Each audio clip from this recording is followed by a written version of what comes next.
Assalamualaikum warahmatullahi wabarakatuh. Alhamdulillahirabbil alamin wa bihi nasta'inu ala umuri dunya waddin. Wassalatu wassalamu ala asrofil anbiya'i wal mursalin wa ala alihi washabbihi ajmain. Pada kesempatan ini kami dari kelompok 3 akan menjelaskan tentang sistem aktivitas ekonomi dan bisnis di masa Rasulullah SAW. Saya sendiri, Dewi Ayu Asmia, NIM 105, akan menjelaskan tentang pengertian ekonomi Islam. Apa sih ekonomi Islam itu? Ekonomi Islam yaitu jawaban dari pemikir muslim terhadap tantangan-tantangan yang ada di zamannya. Dalam hal ini mereka dibantu oleh Al-Quran, hadis, akal, dan pengetahuan. Merujuk pada Al-Quran, Islam diidentifikasikan dengan iktisad atau muktasir, yaitu golongan pertengahan, atau bisa diartikan dengan menggunakan rezeki yang ada di sekitar kita. Dengan cara apa?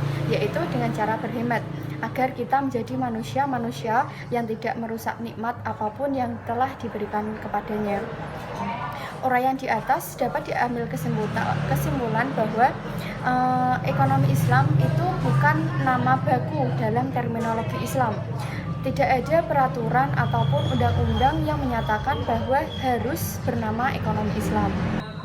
Adapun pengertian ekonomi Islam menurut para ahli, yang pertama ada Muhammad Abdul Manan, di mana beliau menjelaskan bahwa ekonomi Islam merupakan ilmu pengetahuan sosial yang mempelajari tentang masalah-masalah rakyat yang diilhami oleh nilai-nilai Islam. Ahli yang kedua yaitu ada M.M. Medwali, di mana ia berpendapat bahwa ekonomi Islam merupakan ilmu sosial yang mempelajari perilaku muslim yang beriman dalam suatu masyarakat Islam yang mengikuti Al-Quran, hadis, ijma, dan qiyas. Ahli yang ketiga ada Hasan Nizam, di mana beliau menjelaskan bahwa ilmu ekonomi adalah ilmu pengetahuan dari aplikasi anjuran dan aturan syariah yang mencegah ketidakadilan dalam memperoleh sumber-sumber material, sehingga tercipta kepuasan manusia dan memungkinkan mereka menjalankan perintah dari Allah SWT dan di masyarakat. Nah, dari pengertian tadi dapat kita simpulkan bahwa mayoritas para ahli itu memandang Islam mengatur dan menetapkan hal yang umum dalam masalah ekonomi, karena Islam tidak merinci secara mendalam bahwa masalah ekonomi tersebut. Namun, Islam hanya menetapkan patokan dasar yang menjadi acuan dalam masalah ekonomi. Berikut tadi pengertian ekonomi Islam, selanjutnya akan dijelaskan oleh rekan saya, oleh Mbak Siti Aisyah. Dasar-dasar ekonomi Islam. Islam sebagai agama merupakan konsep yang mengatur kehidupan manusia secara komprehensif dan universal, baik dalam hubungan dengan Sang Pencipta atau hablum minallah maupun dalam hubungan sesama manusia atau hablum minanas. Ada 3 pilar pokok utama dalam ajaran Islam, yaitu akidah, syariah, dan akhlak. 1. Akidah. Akidah adalah komponen ajaran Islam yang mengatur tentang keyakinan atas keberadaan dan kekuasaan Allah, sehingga harus menjadi keimanan seorang muslim manakala melakukan berbagai aktivitas di muka bumi semata-mata untuk mendapatkan keridhaan Allah. Yang kedua, syariah. Syariah adalah komponen ajaran Islam yang mengatur tentang kehidupan seorang muslim baik dalam bidang ibadah atau hablum minallah maupun dalam bidang muamalah. Dan yang terakhir yaitu akhlak.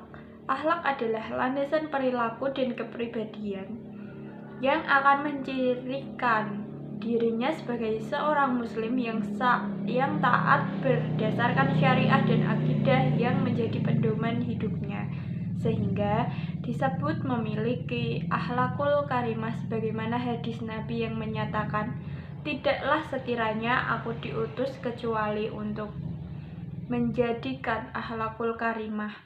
Cukup banyak tuntutan Islam yang mengatur tentang kehidupan ekonomi umat Islam, antara lain secara garis besar adalah sebagai berikut. Yang pertama, Islam menempatkan fungsi uang semata-mata sebagai alat tukar dan bukan sebagai komoditi, sehingga tidak layak untuk diperdagangkan apabila mengandung unsur ketidakpastian. atau spekulasi horor, sehingga yang ada adalah bukan harga uang apalagi dikaitkan dengan berlalunya waktu, tetapi nilai uang untuk menukar dengan barang. Yang kedua, riba dalam segala bentuknya dilarang. Bahkan dalam ayat Al-Quran tentang pelarangan riba yang terakhir, yaitu Surah Al-Baqarah ayat 278-279 secara tegas. Yang ketiga, tidak memperkenankan berbagai bentuk kegiatan yang mengandung unsur spekulasi dan perjudian, termasuk di dalamnya aktivitas ekonomi yang diyakini akan mendatangkan kerugian bagi masyarakat. Yang keempat adalah dalam berbagai bidang kehidupan termasuk dalam kegiatan ekonomi harus dilakukan secara transparan dan adil atas dasar suka sama suka tanpa paksaan dari pihak manapun. Dan yang terakhir yaitu adanya kewajiban untuk melakukan pencatatan atas setiap transaksi, khususnya yang tidak bersifat tunai, dan adanya saksi yang bisa dipercaya atau simetri dengan profesi akuntansi dan notaris. Selanjutnya yaitu ekonomi Islam di masa Rasulullah. Ekonomi Islam di masa Rasulullah meliputi dari beberapa bagian. Yang pertama yaitu munculnya Islam dengan diangkatnya Nabi Muhammad sebagai Rasulullah merupakan babak baru dalam sejarah dan peradaban manusia. Pada saat di Mekah, Rasulullah SAW mengemban tugas menguatkan pondasi akidah kaum muslim. Serta Rasulullah di Mekah hanya berposisi sebagai pemuka agama. Yang kedua, di Madinah, Rasulullah mula-mula mendirikan Majelis Syura. Majelis ini terdiri dari pemimpin kaum yang sebagian dari mereka bertanggung jawab mencatat wahyu. Pada tahun 6 Hijriah, Rasulullah mengangkat sekretaris dengan bentuk sederhana yang telah dibangun. Yang ketiga, permasalahan ekonomi yang dibangun Rasulullah di Madinah dilakukan setelah menyelesaikan urusan politik serta masalah konstitusional. Serta Rasulullah meletakkan sistem ekonomi dan fiskal di dalam negara itu sesuai dengan ajaran Al-Quran. Dan yang terakhir, peraturan yang disusun Rasulullah pada saat itu meliputi pengumpulan zakat, barang-barang yang dikenai dengan zakat, serta batas-batas dan tingkat presentasi zakat untuk barang-barang yang berbeda. Warahmatullahi wabarakatuh. Di sini saya akan menjelaskan mengenai ekonomi di masa Khulafaur Rasyidin. Ekonomi di masa Khulafaur Rasyidin terbagi menjadi 4, yaitu pada masa Abu Bakar As-Siddiq, kemudian pada masa Umar bin Khattab, dan yang ketiga ialah pada masa Utsman bin Affan, dan yang terakhir ialah masa Ali bin Abi Thalib. Kemudian di sini saya akan menjelaskan ekonomi di masa Khulafaur Rasyidin. Yang pertama yaitu pada masa Abu Bakar As-Siddiq. Setelah Rasulullah SAW wafat, Abu Bakar As-Siddiq yang bernama lengkap Abdullah bin Abu Quhafah At-Tamimi terpilih sebagai khalifah Islam yang pertama. Abu Bakar terpilih sebagai khalifah dengan kondisi miskin, sebagai pedagang dengan hasil yang kurang mencukupi kebutuhan keluarga. Ia merupakan pemimpin agama sekaligus kepala negara kaum muslimin. Pada masa Abu Bakar inilah dimulai penggajian terhadap khalifah. Hal ini dilakukan agar khalifah berkonsentrasi dalam mengurus negara, sehingga kebutuhan keluarga khalifah diurus oleh kekayaan dari Baitul Mal. Menurut beberapa keterangan, beliau diperbolehkan mengambil 2,5 atau 2,75 dirham setiap harinya dengan tambahan makanan dan pakaian. Setelah berjalannya waktu, ternyata tunjangan tersebut kurang mencukupi sehingga ditetapkan 2.000 atau 2.500 dirham. Bahkan ada yang mencatat sampai dengan 6.000 dirham per tahun. Pada masa pemerintahannya yang hanya berlangsung 2 tahun, Abu Bakar As-Siddiq banyak menghadapi persoalan dalam negeri yang berasal dari kelompok murtad, nabi palsu, dan pembangkang zakat. Berdasarkan hasil musyawarah dengan para sahabat lain, ia memutuskan untuk memerangi kelompok tersebut, apa yang disebut dengan Perang Riddah. Setelah berhasil menyelesaikan urusan dalam negeri, Abu Bakar As-Siddiq mulai melakukan ekspansi ke wilayah utara menghadapi pasukan Romawi dan Persia yang mengancam kedudukan umat Islam. Namun ia meninggal dunia sebelum usaha dilakukan. Dalam usahanya meningkatkan kesejahteraan umat, Abu Bakar As-Siddiq melaksanakan berbagai kebijakan ekonomi seperti yang telah dipraktikkan Rasulullah SAW. Langkah-langkah yang dilakukan diantaranya yaitu yang pertama, perhatian terhadap keakuratan perhitungan zakat. Yang kedua ialah pengembangan pembangunan Baitul Mal dan penanggung jawab Baitul Mal. Yang ketiga ialah menerapkan konsep balance budget pada Baitul Mal, di mana seluruh pendapatan langsung didistribusikan tanpa ada cadangan sehingga saat beliau wafat hanya 1 dirham yang tersedia kendaraan negara. Yang keempat ialah melakukan penegakan hukum terhadap pihak yang mau membayar zakat dan pajak kepada pemerintah. Yang kelima ialah secara individu Abu Bakar As-Siddiq adalah seorang praktisi akad-akad perdagangan. Yang kedua ialah ekonomi pada masa Umar bin Khattab. Umar menjalankan pemerintahan setelah Abu Bakar hanya selama 10 tahun. Akan tetapi kebijakan perekonomian yang ditempuh telah memiliki dampak dan pengaruh cukup signifikan terhadap kemajuan perekonomian umat. Umar telah meletakkan dasar-dasar perekonomian yang cukup kuat dengan berdasarkan kepada keadilan dan kebersamaan. Pada masa pemerintahan Umar bin Khattab, sumber pendapatan negara bertambah dengan adanya sistem sewa tetap karena adanya kebijakan pemerintah yang menguasai faktor-faktor produksi seperti tanah, tenaga kerja, dan lainnya. Tidak lagi menjadi individu. Umar berpendapat bahwasanya melakukan aktivitas produksi lebih baik daripada menghususkan waktu untuk ibadah-ibadah sunnah dan mengandalkan manusia dalam mencukupi kebutuhannya.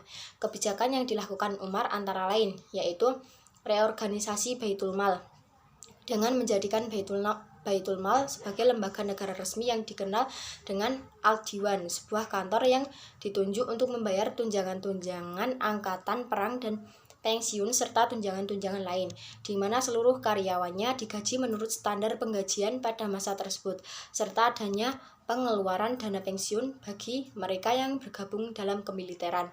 Yang kedua yaitu diberlakukannya sistem cadangan darurat, di mana dari sumber penerimaan yang ada tidak langsung didistribusikan seluruhnya.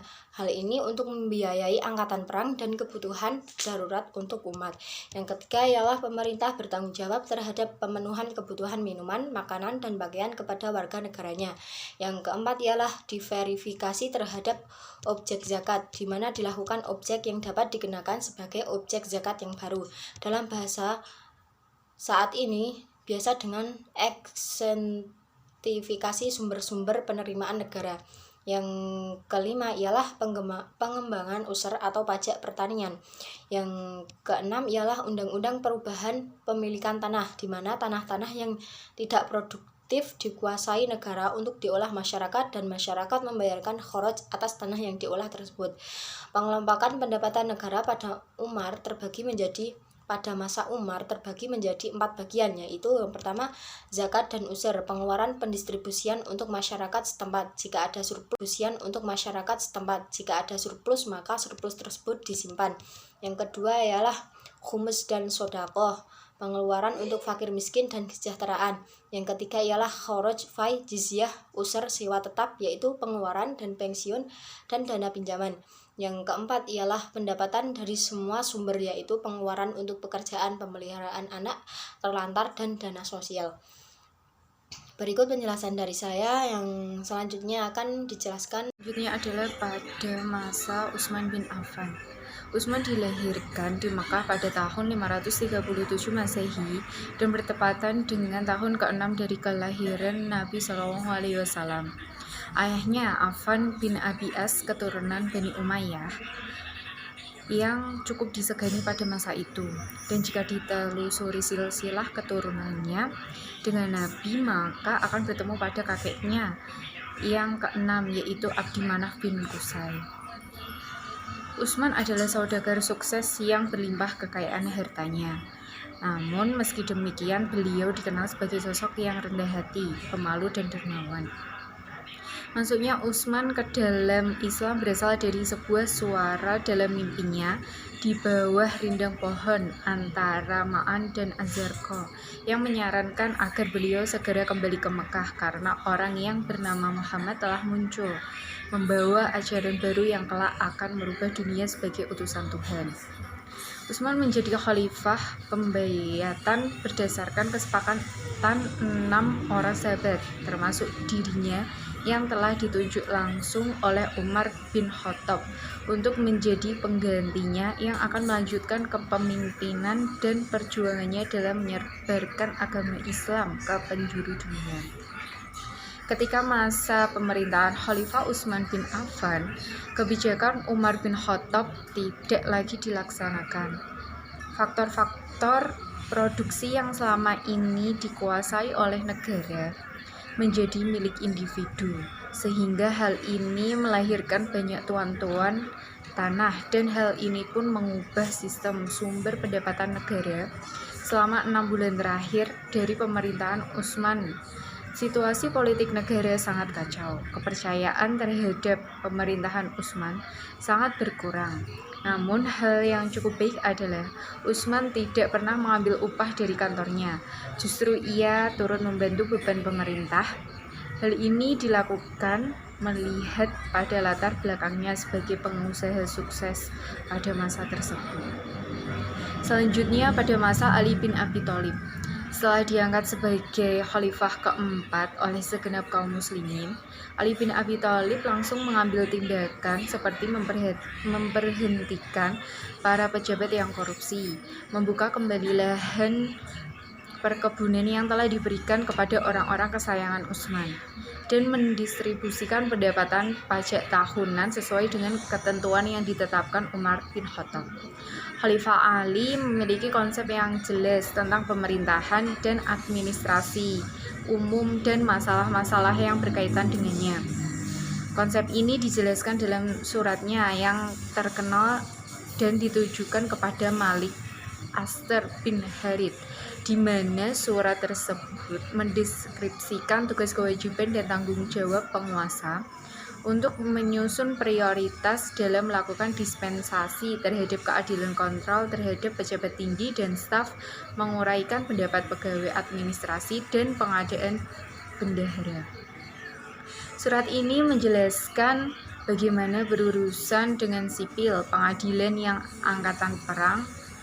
Ali menekankan Malik agar lebih memperhatikan kesejahteraan prajurit dan keluarga mereka yang diharapkan berhubungan langsung dengan masyarakat melalui pertemuan yang terbuka, terutama dengan orang-orang miskin, orang teraniaya, dan orang-orang yang cacat. Di surat ini juga ada instruksi untuk melawan korupsi dan penindasan, mengontrol pasar, dan memberantas para tukang catut, penimbun barang, dan pasar gelap. Masa pemerintahan Umar bin Abi Thalib yang hanya berlangsung selama 5 tahun selalu diwarnai dengan ketidakstabilan kehidupan politik. Kebijakan ekonomi Ali bin Abi Thalib diantaranya yaitu: 1. Mengedepankan prinsip pemerataan dalam pendistribusian kekayaan negara.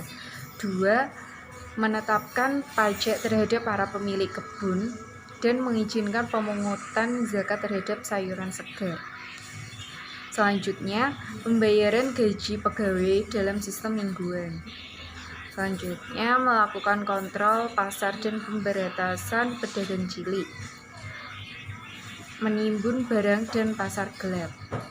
Yang terakhir, aturan kompensasi bagi para pekerja jika mereka merusak barang-barang pekerjaannya.